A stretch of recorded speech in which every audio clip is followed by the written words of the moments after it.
കർത്താവായ യേശുക്രിസ്തുവിൻ്റെ മഹത്വമുള്ള നാമം വാഴ്ത്തപ്പെടുമാറാകട്ടെ. അനുഗ്രഹീതമായ ഈ പ്രഭാതത്തിൽ പ്രഭാത ചിന്തകൾക്കായി വളരെ പ്രാർത്ഥനയോടെ ദൈവസന്നിധിയിൽ കാത്തിരിക്കുന്ന എൻ്റെ എല്ലാ മാന്യമിത്രങ്ങൾക്കും യേശുക്രിസ്തുവിൻ്റെ നിസ്തുല്യമേറിയ നാമത്തിലുള്ള പ്രഭാത വന്ദനത്തെ അറിയിക്കുകയാണ്. നിങ്ങളെല്ലാവരും സുഖമായും ശുഭമായും ഇരിക്കുന്നു എന്ന് ഞാൻ പ്രാർത്ഥിക്കുന്നു, ആഗ്രഹിക്കുന്നു. അതുപോലെ തന്നെ ഈ പ്രഭാതത്തിലും നമ്മളെല്ലാവരും അവിടെവിടങ്ങളായി ദൈവത്തിൻ്റെ കൃപയാൽ സുഖമായിരിക്കുന്നു എന്നുള്ള വിശ്വാസത്തോടുകൂടെ നമ്മുടെ പ്രഭാത ചിന്തയുടെ ഈ പ്രമേയത്തിലേക്ക് കടക്കുകയാണ്. നമുക്കറിയാം, പുതിയ നിയമ ശുശ്രൂഷയുടെ പല ഭാഗങ്ങൾ നമ്മളിങ്ങനെ വിചിന്തനം ചെയ്തുകൊണ്ടിരിക്കുകയാണ്. കേവലം 5-6 മിനിറ്റ് അടങ്ങുന്ന ഈ സന്ദേശം നിങ്ങൾ ഒരിക്കലും സ്കിപ്പ് ചെയ്യരുത്, മറ്റുള്ളവരിലേക്കും കൂടെ എത്തിക്കുവാൻ ശ്രമിക്കുക.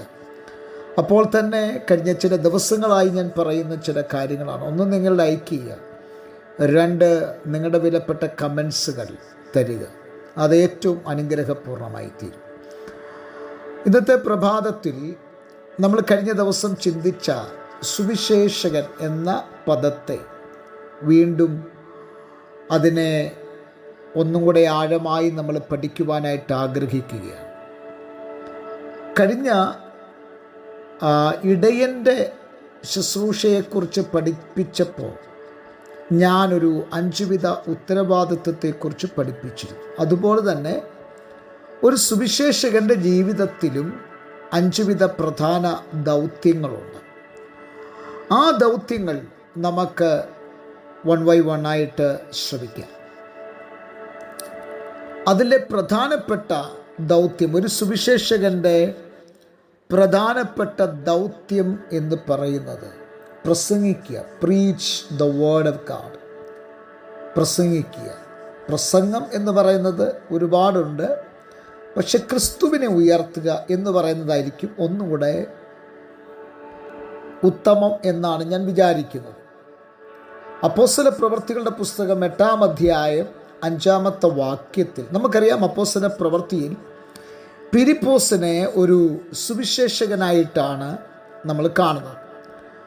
അദ്ദേഹത്തെ അവിടെ അഭിസംബോധന ചെയ്യുന്നത് തന്നെ സുവിശേഷകൻ എന്ന പദത്തോടു കൂടിയാണ്. ഈ സുവിശേഷകനായ ഫിലിപ്പോസ് ശമരിയ പട്ടണത്തിൽ ചെന്ന് അവരോട് ക്രിസ്തുവിനെക്കുറിച്ച് പ്രസംഗിച്ചു എന്ന് നമ്മൾ വായിക്കുന്നു. ഒരു സുവിശേഷകൻ്റെ ദൗത്യം, ആദ്യത്തെ ദൗത്യം, പ്രഥമ ദൗത്യം എന്ന് പറയുന്നത് ഏതൊരു പട്ടണത്തിൽ കടന്നു ചെന്നാലും അവൻ ക്രിസ്തുവിനെ ഉയർത്തുന്നവനായിരിക്കണം. ക്രിസ്തുവിനെക്കുറിച്ചുള്ള പ്രസംഗമായിരിക്കണം അവൻ്റെ പ്രമേയം എന്ന് പറയാം. ഒരു സുവിശേഷകനെ സംബന്ധിച്ചിടത്തോളം അവൻ്റെ മുദ്രാവാക്യം എന്താണ്?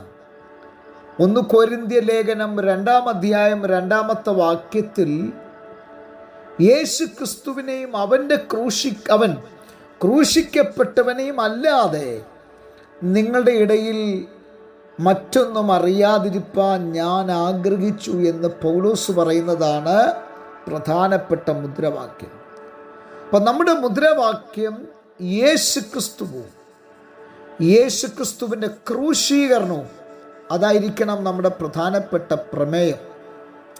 നമ്മുടെ ഏതൊരു പ്രസംഗത്തിലും, പ്രത്യേകിച്ചും ഒരു സുവിശേഷകൻ്റെ പ്രസംഗത്തിൽ ധ്വനിച്ചു നിൽക്കേണ്ട, മുഴങ്ങിക്കേൾക്കേണ്ട അനുഗ്രഹീതമായ വചസ്സുകളാണ് യേശുക്രിസ്തുവും ക്രൂശിക്കപ്പെട്ട ക്രിസ്തുവും തമ്മിൽ ഉള്ള ബന്ധം.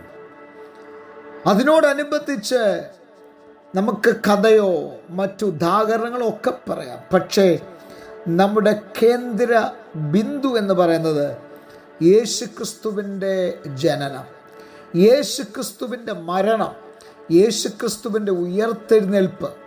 ആ ഉയർത്തെഴുന്നേൽപ്പിൽ കൂടെ ലഭിക്കപ്പെട്ട ആ മഹനീയമായ കാര്യങ്ങളിൽ പ്രധാനപ്പെട്ട ഒന്നാണല്ലോ രക്ഷ.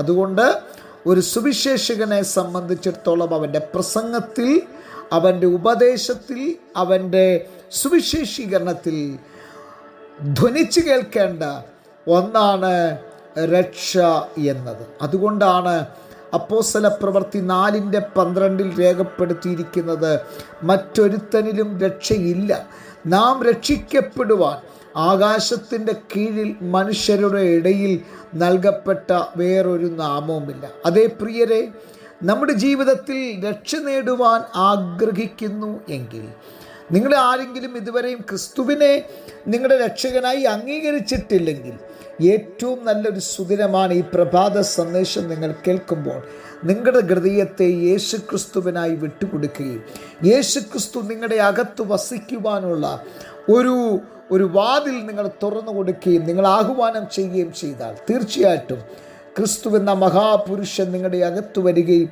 നിങ്ങളുടെ ജീവിതത്തെ തകർന്നു പോയതാണോ, പ്രതീക്ഷകൾ അറ്റുപോയതാണോ, നിരാശകളാൽ നിറയപ്പെട്ടതാണോ, ആ ജീവിതത്തെ പുതുക്കിപ്പണിയുവാൻ കഴിയുന്ന ഒരേ ഒരു നാമം അത് യേശു ക്രിസ്തുവിൻ്റെ നാമമാണ്. അല്ല, നിങ്ങൾ മദ്യപാനത്തിന് അടിമകളാണോ, ലഹരി പദാർത്ഥങ്ങൾക്ക് അടിമയാണോ, ജീവിതത്തിൽ ഒരുപാട് വേദനകളുടെ താഴ്വരയിൽ കൂടെ സഞ്ചരിക്കുന്ന ഒരു വ്യക്തിത്വമാണോ, അങ്ങനെയെങ്കിൽ ഞങ്ങൾ പ്രസംഗിക്കുന്ന ക്രിസ്തു നിങ്ങളുടെ ജീവിതത്തിൻ്റെ അകത്ത് രൂപാന്തരം വരുത്തുവാനും നിങ്ങളുടെ ജീവിതത്തിൻ്റെ സമസ്ത മേഖലകളെ പണിയുവാനും മുറിവ് ഉണക്കുവാനും കഴിയുന്ന ഒരു കർത്താവാണ്.